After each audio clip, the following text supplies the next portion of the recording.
Bukan kita maksa-maksa jemput, ya anak lu gua bawa. Bukan, kita enggak lah, orang tuanya yang sukarela gitu ya Om. Karena apa? Karena dia begitu senengnya. Begitu senengnya. Jadi tangisannya, air matanya itu dia bisa terusap itu. Jadi ada kebahagiaan ketika dia menitipkan. Jadi yang biasanya dia menangis, dia sedih melihat anaknya susah diurus. Nah kemarin ketika ada solusi, dia bahagia dengan sukacita. Dia saya nitip anak aja, udah susah pas saya ngurusnya.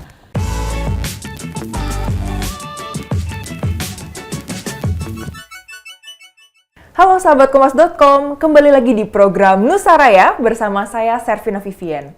Hari ini kita sudah kedatangan Bupati dari Purwakarta, Saipul Bahri bin Zain, atau biasanya lebih akrab dikenal dengan Om Zain. Ya. Halo Om Zain. Ya, halo juga Mbak. Gimana kabarnya nih Om? Baik, baik, sehat. Udah sampai di Jakarta baru hari ini atau Hari udah ini, baru hari ini ya ini, Om ya? Hari ini. Oke, ini menarik banget nih Om. Kenapa dipanggilnya Om Zain sih sebetulnya? Kenapa nggak Kang atau mungkin Mas gitu? Biar lebih akrab seumuran. Ya, nah itu dia. Kita juga nggak tahu tiba-tiba ada yang manggil Om.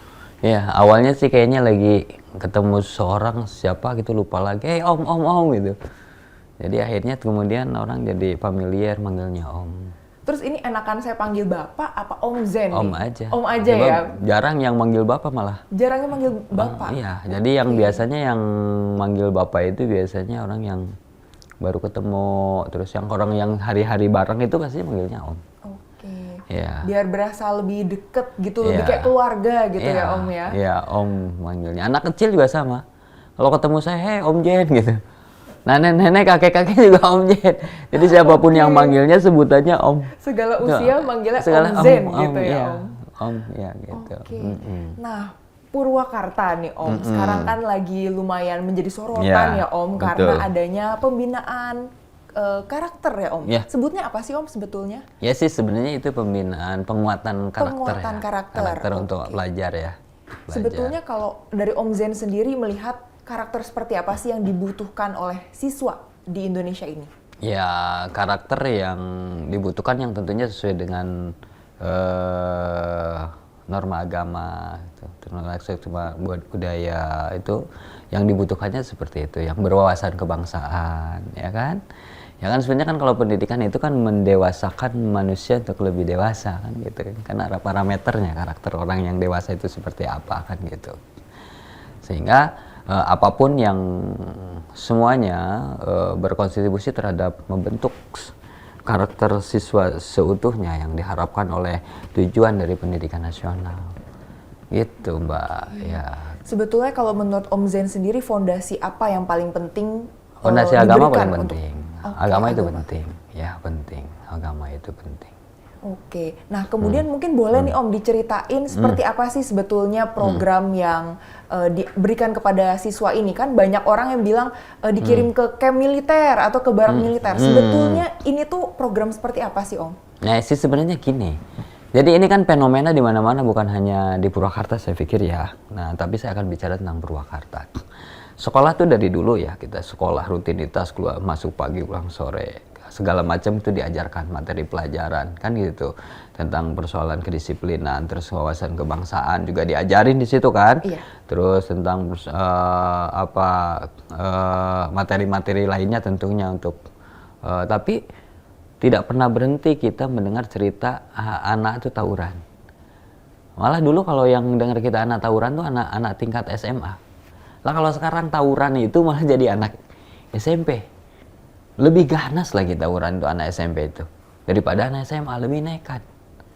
Nah artinya ini ada yang salah sebenarnya. Apa ini kan harus kita carikan solusinya.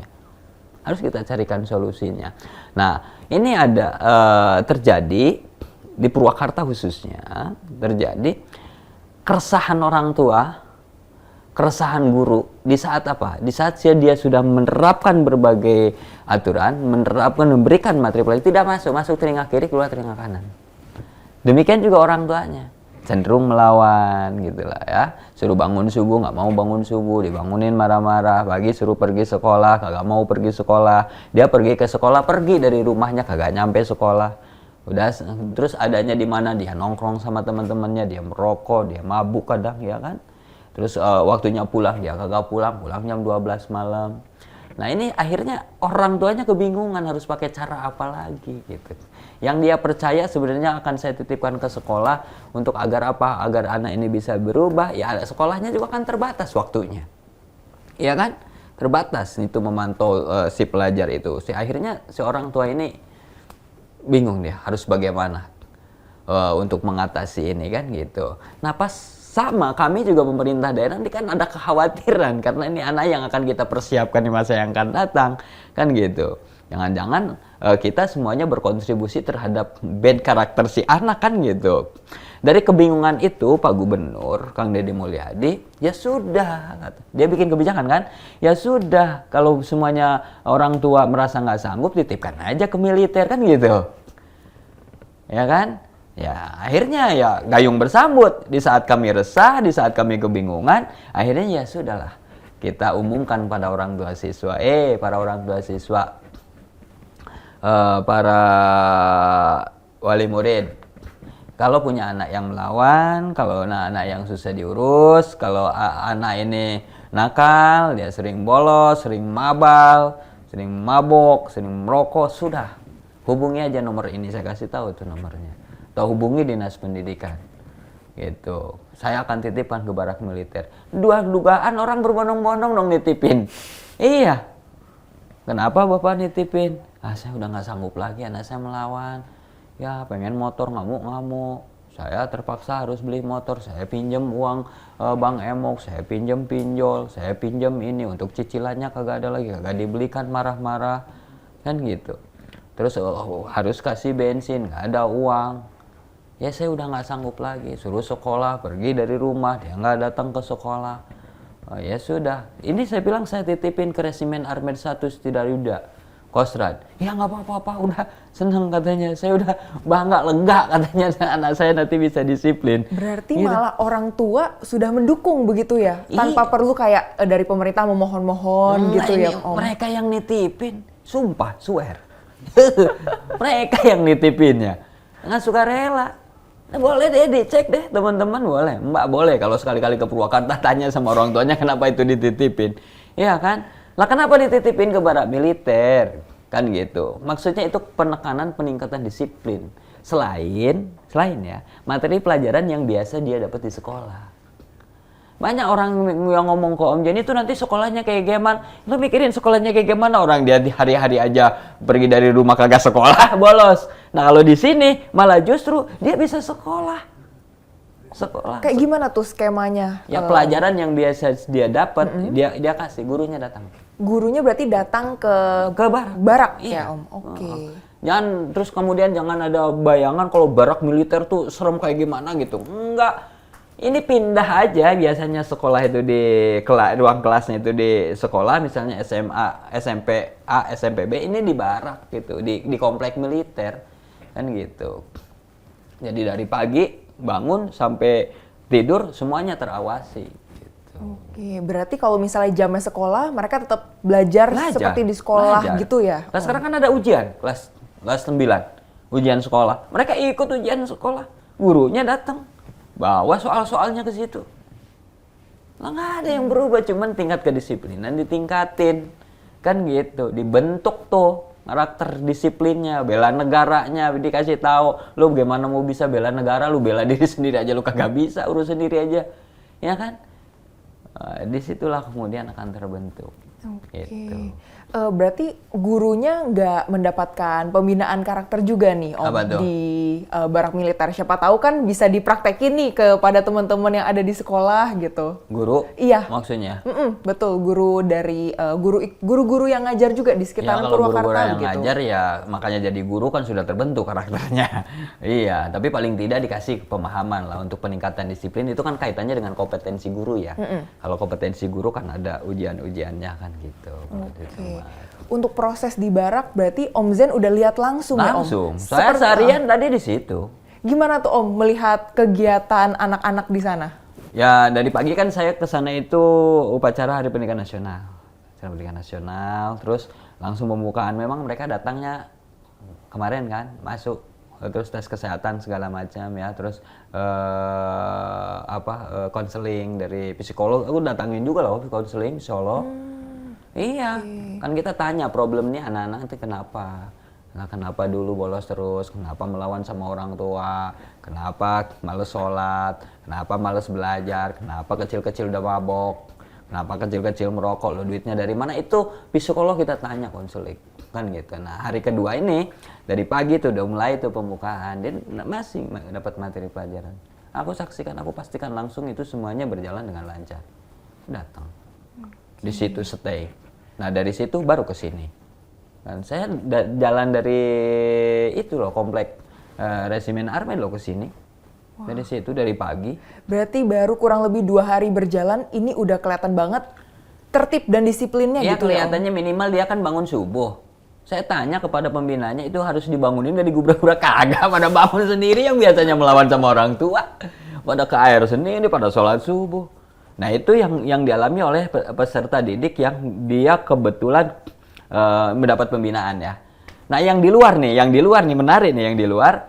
Ini kan di Purwakarta ini memang terpantau sebelumnya itu ada beberapa titik memang warung-warung kecil yang tempat nongkrong anak di saat jam sekolah. Kalau mabal dia larinya ke situ. Kalau mabal, udah merokok, udah sampai malam bahkan waktunya pulang dia kagak pulang. Nah, hari tadi kagak ada dong. Kagak ada, kosong. Saya cek tuh, saya bilang ke Satpol PP keliling dah. Coba liatin tuh titik-titik itu, termasuk di jalan tengah, termasuk di tempat yang lainnya, termasuk ada di tempat-tempat game online yang lama ya.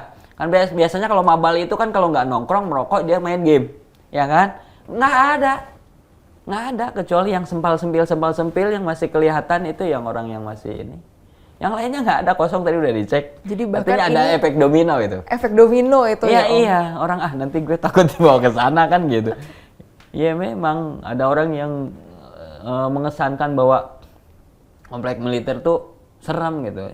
Enggak juga, jangan terlalu dibayangkan jadi kedisiplinan itu menyeramkan, bukan. Masa kedisiplinan menyeramkan?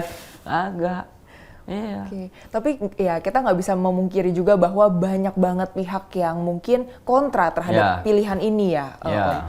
Gimana caranya Om tetap yakin bahwa sebetulnya memang betul tentara ini bisa menjadi solusi ini untuk membina karakter siswa-siswa, Om? Ya, kalau ada yang kontra, ya sederhana aja, kasih deh solusi kami. Kasih tahu kami harus kayak gimana. Ya kalau itu kemudian menjadi solusi, kita ikut kok. Ya kalau saat ini yang ada adalah itu. Misalnya solusinya kita antarkan ke komplek resimen dan kita percayakan kepada tentara untuk meningkatkan disiplin pelajar, ya itu yang kita lakukan. Nah, parameternya jelas. Saya setelah dilantik itu ikut retret di komplek militer, di Akmil. Lah terasa itu bangunnya juga disiplin, makan disiplin, ting, berdoa, selesai, ting. Disiplin. Berarti ngalamin langsung gitu ya Om, bahwa ini tuh efektif gitu. Iya. Lah kan kita melatih Paskibra juga sama TNI. Iya kan? Lah apalagi sekarang nih. Sekarang ini maaf ya Mbak ya. Maaf. Tema dari Hari Pendidikan Nasional sekarang ini partisipasi semesta. Dalam mewujudkan pendidikan yang bermutu untuk semua. Lah semesta itu segala apa yang ada di sekitar kita. Laut harus berpartisipasi terhadap peningkatan mutu pendidikan. Gunung harus berpartisipasi terhadap peningkatan pendidikan. Pohon harus berpartisipasi terhadap peningkatan pendidikan. Dan semua yang ada. Air, udara, laut, itu semuanya berpartisipasi. Termasuk semua komponen. Ya kan? Semua komponen.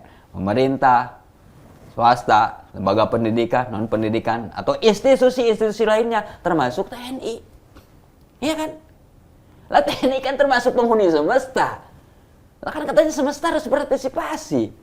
Lah kalau misalnya kemudian ini menjadi pro kontra, bikin dong pengecualian. Partisipasi semesta dalam menciptakan mutu pendidikan, kecuali TNI. Bikin dong kayak gitu tagline-nya. Iya kan? Iya kan? Ya nggak? Ya nggak Mbak? Iya. Iya, jangan jadi kayak banyak yang bingung. Iya kan? Iya. Oke. Tapi boleh nggak Om diceritain Apa mungkin tuh? lebih rinci lagi nih, skema pembinaan karakter tuh kayak gimana sih Om? Katanya 14 hari ya Om ya? Ya, Atau 6 bulan? Gimana nih Om? ya 6 bulan sih sebenarnya. Targetnya kita programnya 6 bulan, tapi kita mulai dari 14 hari pertama. Kita percobaan 14 hari pertama. Nah ini siswa ini, si pelajar ini, anak ini kan problemnya berbeda-beda. Tingkat penyerapannya berbeda-beda. Bisa jadi kita coba nanti percobaan di 14 hari ini berhasil semua 39. Atau yang 14 ini yang bisa dinyatakan kemudian ini, oh berhasil nih. Ini orang ini sudah nampak berubah. Itu misalnya 5 orang, ya pulang.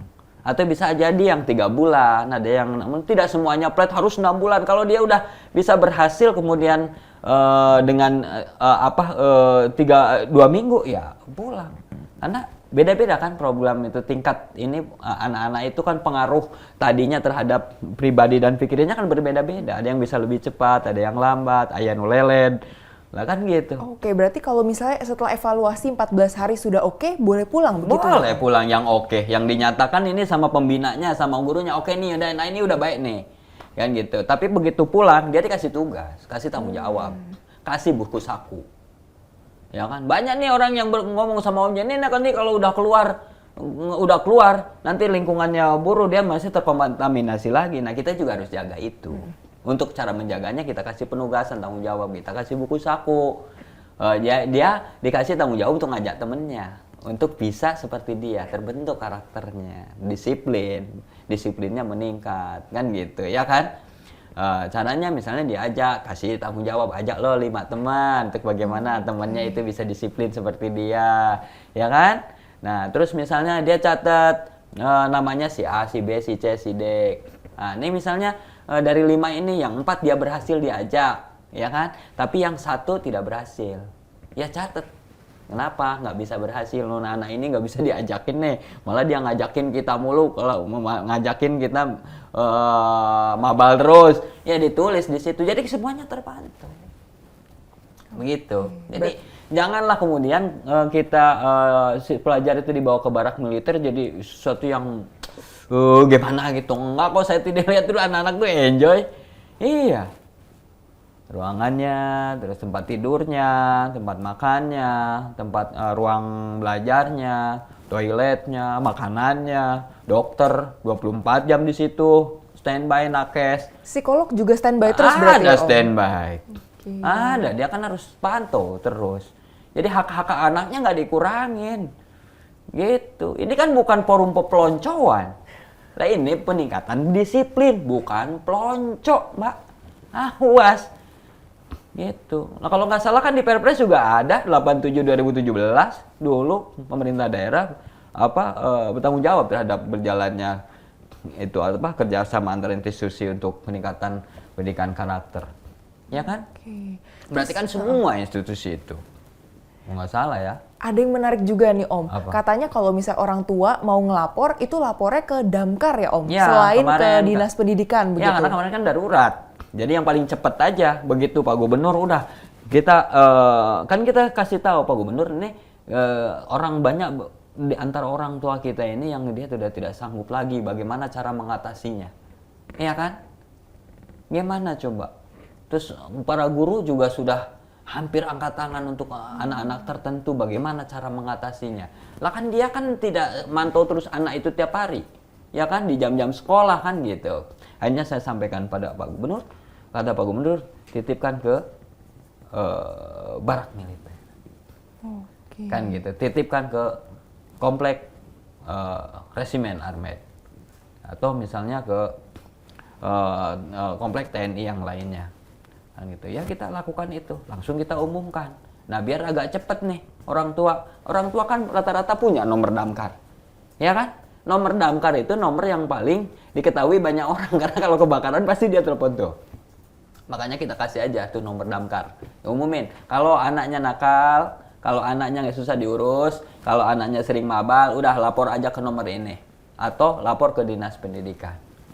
Gitu yang paling gampang. Padahal lapor berduyun-duyun, pada nitip anak saya. Berarti langsung Nih. dijemput gitu ya Om? Apa tuh? Langsung dijemput anak yang dilaporkan Dikasih tahu begitu? aja, kumpul aja di ruangan kode di halaman Kodim. Kemarin tuh waktu pertama cuma ditelepon aja, ibu mau nitipin, iya kumpul di halaman Makodim.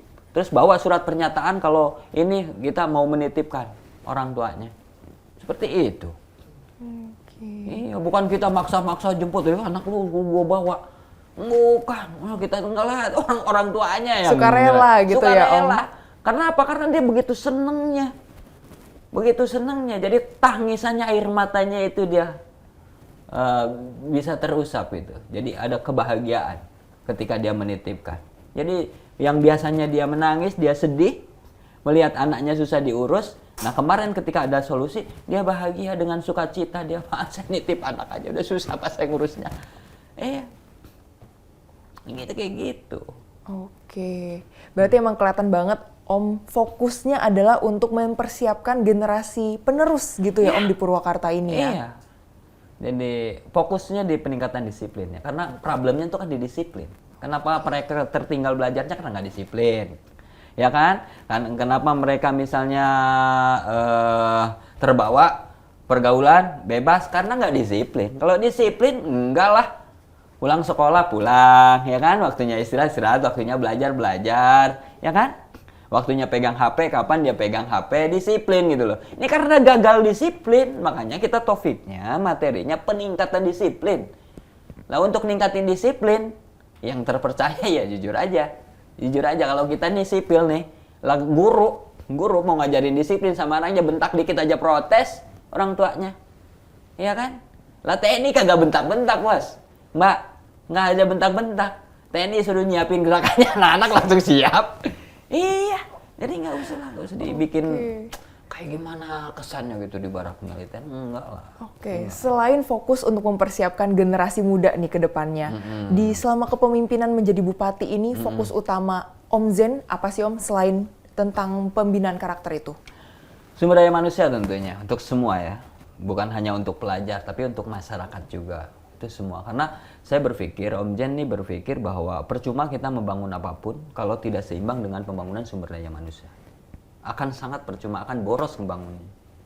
Contoh ya, saya kasih contoh. Kalau ngebangun jalan, jembatan, gedung, ada uang, pasti bisa. Yang penting ada uang, ya kan? Tapi kalau membangun sumber daya manusia, setumpuk uang kita, itu belum tentu berhasil. Makanya kita harus seimbang, harus fokus dulu. Nah, kalau tidak terbangun, tidak support membangun sumber daya manusianya, boros, percaya sama saya. Contoh misalnya, ini sampah. Sampah itu kan bekas kita. Orang kalau masih buang sampah sembarangan, tangannya nggak disiplin, itu kategori orang yang tidak bertanggung jawab, betul nggak? Betul nggak? Ya kan? Karena bekas dia aja, dia buang di sembarangan di mana aja. Nah, ketika dia tidak bertanggung jawab, berarti ini bad karakter. Tahu nggak, ngerti nggak? Dari bad karakter dia ini, dia buang sampah di mana aja, sampah ini kemudian numpuk. Ini lambat laut, sampah ini menjadi penyakit. Ketika jadi penyakit, banyak orang yang sakit, diare segala macam, batuk apa segala macam, dari situ, dari akibat buang sampah kita sembarangan. Harus bawa ke rumah sakit begitu sakit. Baru rumah sakit, harus pakai ambulan. Ambulan dipakai bensin. Supirnya harus kita bayar, harus kita gaji. Ya kan? Bawa ke rumah sakit, udah gitu, BPJS-nya nunggak lagi. Harus bayarin lagi, ya kan? Nih duit nih, gara-gara kita nggak disiplin nih, bang sama nih. Udah begitu dia bayarin BPJS-nya, bisa dirawat, harus ada yang nunggu. Yang nunggunya kagak ada lagi. Karena apa? Karena suaminya tukang ojek. Kalau dia nungguin, dia nggak bisa ngojek. Kalau nggak ngojek, dia kagak dapet duit. Artinya harus kita kasih makan itu yang nungguin ya. Akhirnya kemarin tuh saya bilang, karena terlalu banyak nih ya problem-problem ini, saya bilang ke Direktur Rumah Sakit Bayu Asih, saya minta bantu mulai besok pagi, karena ini terlalu banyak untuk pasien kelas 3, tolong kasih makan siang untuk penunggu pasiennya. Ya minimal dia bisa makan, kalaupun nggak punya uang. Nah, boros nggak kita? Jadi harus keluar duit lebih besar harus gitu ya, lebih besar. Gara-gara apa? Karena bad karakter. Karena SDM kita nggak support, dia sembarangan di mana aja, tangannya nggak disiplin, ya kan? Nah, itu satu hal. Hal yang lain, hujan turun, begitu turun hujan, ini sampah ke bawah ke drainase, tersumbat lah. Begitu tersumbat, banjir, numpuklah tanah di situ, harus dikeruk, pakai ekskavator, pakai duit nggak? Perlu duit lagi. Ya, boros nggak? Boros lagi. Boros, ya kan? Kalau nggak dikeduk itu air naik ke jalan. Begitu naik ke jalan, ini aspal, pada cepat rusak nggak? Dapat rusak. Jadi musim kemarau dibenerin itu aspal jalan, musim hujan, musim kemarau dibenerin, musim hujan rusak lagi. Dari tahun ke tahun kita harus bayar mahal dari kelalaian kita, dari kemalasan kita, dari karakter buruk kita. Jadi kita nggak menambah pembangunan itu, bolak-balik aja di situ. Jadi nggak selesai-selesai.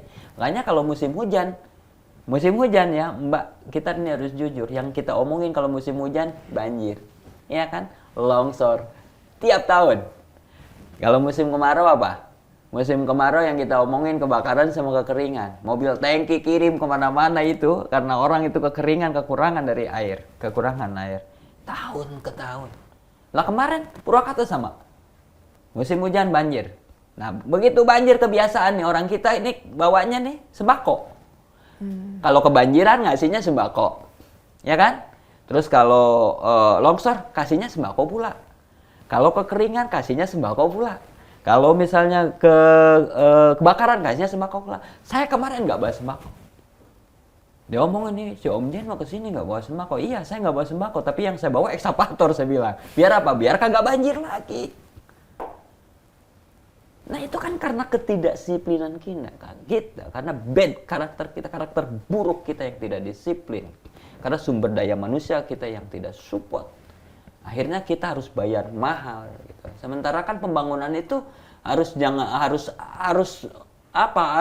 berkembang, harus bertambah apa yang harus kita lakukan. Jangan setiap tahun kita ngomongin banjir lagi, kekeringan lagi, banjir lagi, kekeringan lagi.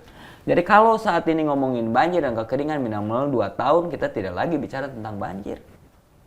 Kalau misalnya hari ini kita bicara tentang jalan jelek, infrastruktur, ya berarti 3 tahun kita tidak lagi bicara tentang infrastruktur jalan, karena jalan tuntas, kita tuntasin semua. Kalau kita bicara tentang RKB, misalnya ruang kelas baru, ya kita tuntaskan ruang kelas baru biar nanti tidak bicara lagi. Jadi semuanya itu ada progresnya pembangunan.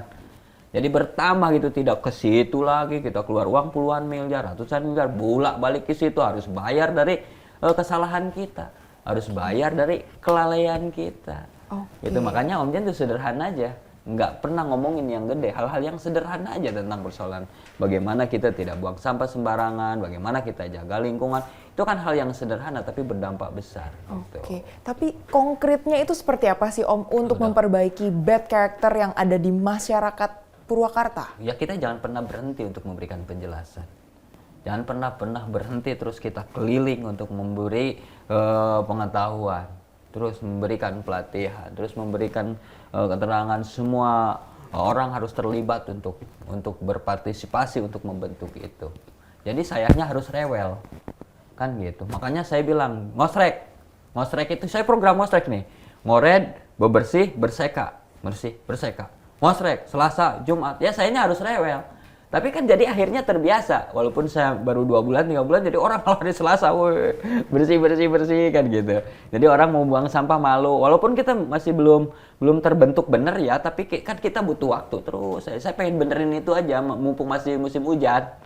Kan gitu, kita bentuk kita karakternya biar nanti musim kemarau kita ngebangun itu sudah ini. Wah, ini menarik banget nih Om Zen dari Purwakarta yang betul-betul fokusnya adalah kualitas dari SDM-nya begitu ya Om. Bukan hanya sekedar dari kemampuan ataupun kuantitas SDM yang mumpuni gitu. Tapi Om kalau boleh tahu gimana sih Om? Tadi kan Om sempat bilang memberikan penjelasan gitu kepada masyarakat. Apakah ada praktek-praktek lain? Karena kan ya seperti yang Om tadi sebutkan, buang sampah itu kan sudah habitual yang ada di dalam masyarakat gitu ya. Yang udah susah diubah gitulah karena ya emang udah mendarah daging gitu. Gimana sih Om konkretnya? Ya kan Om Jen ini kan kalau Purwakarta kan dulu waktu zaman Kang Deddy Mulyadi kan Purwakarta istimewa ya. Iya. Ya kan yang sudah orang menganggap bahwa keistimewaannya mulai pudar di saat beliau itu mulai tidak menjabat lagi menjadi bupati. Sehingga Om Jen memang janjinya pada masyarakat itu janji politiknya mengembalikan kejayaan dan keistimewaan Purwakarta. Tentunya yang istimewa Purwakarta itu ditandai dengan apa sih? Ya dengan SDM yang istimewa, dengan pembangunan yang istimewa, infrastruktur yang istimewa, kan gitu ya. Nah untuk bagaimana kita mengarah ke sana, ya memang agak berat, tapi kita nggak boleh berhenti, karena itu prasyaratnya. percuma saja kita membangun apapun kalau SDM-nya itu kita tidak terbangun, percuma. Seperti misalnya kita membangun infrastruktur jalan pada satu daerah terisolir. Ada dua dilematis. Satu, kemungkinannya dua. Daerah itu akan berkembang pesat secara ekonomi atau akan menambah kemiskinan baru. Kemungkinan yang kedua, tergantung apa? SDM-nya. Lah kalau SDM-nya dia itu support, nah SDM-nya itu sudah terbentuk. Nah begitu kita buka akses jalan, pertanian di situ akan maju. Karena apa? Akan mudah angkut hasil potensi pertanian. Dia kemana-mana akses dekat, ya kan? Terus akan biaya transportasi dia akan mulai berkurang karena jarak tempuh juga akan lebih cepat, ya kan? Dia akan mengolah hasilnya yang tadinya, misalnya kalau pertanian atau misalnya kalau ya pertanian atau pariwisata misalnya dengan jarak tempuh yang lama itu bisa dengan lebih cepat. Tapi kemungkinan keduanya ada. Kalau itu SDM-nya itu tidak support, dia malah jual tanahnya. Ya kan? Jualin tanahnya. Orang yang bawa punya duit datang rame-rame situ beliin tanah. Dia tanahnya uangnya dipakai beli mobil, beliin motor, ya kan? Nah dia tidak bisa lagi bertani lagi, dia tidak bisa lagi berdagang lagi. Lah akhirnya apa? Akhirnya menciptakan kemiskinan yang baru. Karena keistimewaan itu adanya sebetulnya dari SDM, dari masyarakat SDM, itu ya Om? Dari masyarakat.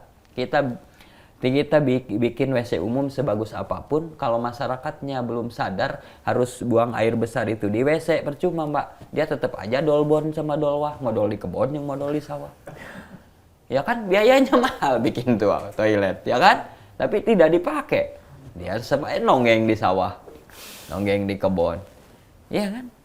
Bermanfaat nggak untuk dia? Enggak, artinya sumber daya manusianya harus dikasih tahu loh kalau mau buang air di sini tempatnya. Ulah nonggeng di mana wae, kan gitu. Ya, ya seperti itu.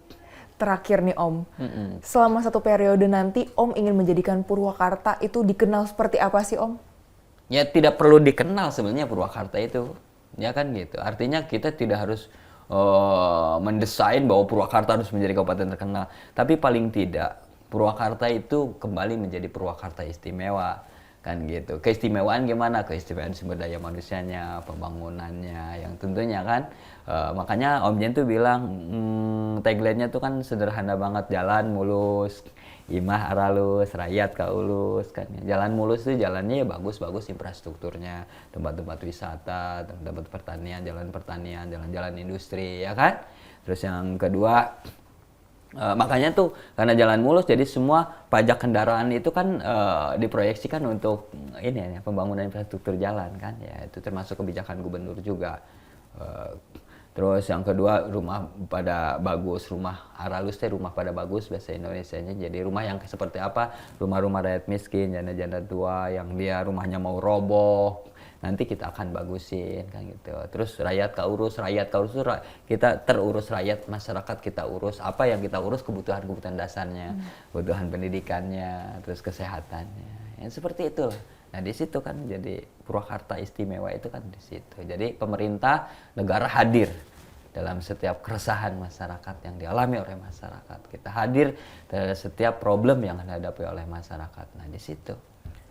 Nah persoalan nanti kemudian setelah Purwakarta istimewa menjadi terkenal itu lanjutan. Jadi jangan mikirnya pengen terkenal dulu, kan gitu, ya kan? Wah ini kan menarik gitu banget nih, berarti fokusnya adalah betul-betul memperhatikan kualitas masyarakatnya dulu, baru nanti bisa lebih terkenal gitu ya Om? Makanya Om Jen bawel disebutnya.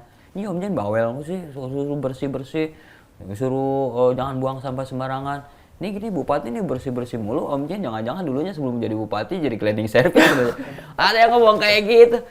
Itu kan karena karakter Om Zen udah bagus banget ya Om peduli. Ya? Enggak juga begitu, tapi ya kita sama-sama ya kan gitu. Tapi kan semua orang punya kelemahan, semua orang punya kekurangan ya kan. Tapi paling tidak apa yang bisa kita lakukan yang menurut kita itu akan bermanfaat ya kita terapkan kan gitu.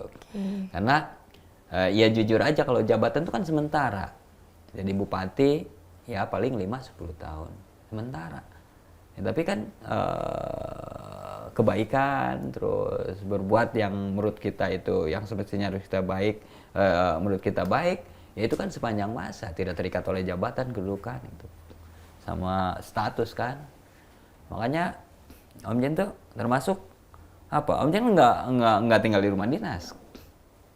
Nggak, karena di rumah dinas itu kan sementara.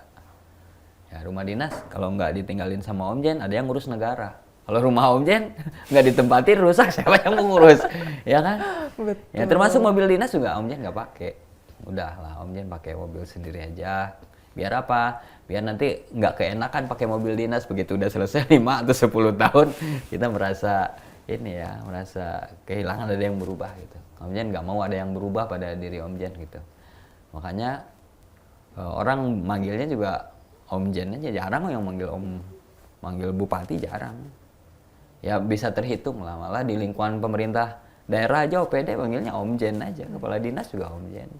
Sekda juga panggilnya Om Jen, Forkopimda juga panggilnya Om Jen gitu. Jadi lebih familiar gitu. Jadi serasa bahwa nanti kalaupun misalnya udah selesai 5-10 tahun ya, kalau Om Jen kan sepanjang masa. Kalau bupati kan, Mbak nih sekarang panggil Pak Bupati sama Om Jen ya. Nanti Om Jen ketemu lagi sama Mbak Pian, nggak panggil lagi Pak Bupati. Rasanya gimana? Aneh ya langsung. Jadi mendingan Om Zen aja gitu ya Om. Mau jadi bupati kagak jadi bupati, mau nggak jadi apapun Om Jen aja. Om Zen aja. Enak. Oke, terima kasih banyak loh Om Zen sudah mau meluangkan waktu ngobrol-ngobrol di Nusaraya ini. Semoga betul-betul semua visi, misi, mimpinya bisa menjadikan masyarakat SDM yang lebih unggul betul-betul tercapai. Terima kasih banyak Om. Terima kasih Mbak Vivian. Ya. Nah, itu dia sahabat Kompas.com ngobrol-ngobrol seru kita dengan Om Zen, Bupati Purwakarta di program Nusaraya. Saya Servina Vivien, undur diri. Sampai bertemu di program Nusaraya berikutnya. Salam Nusaraya, semangat Bhinneka Indonesia Raya.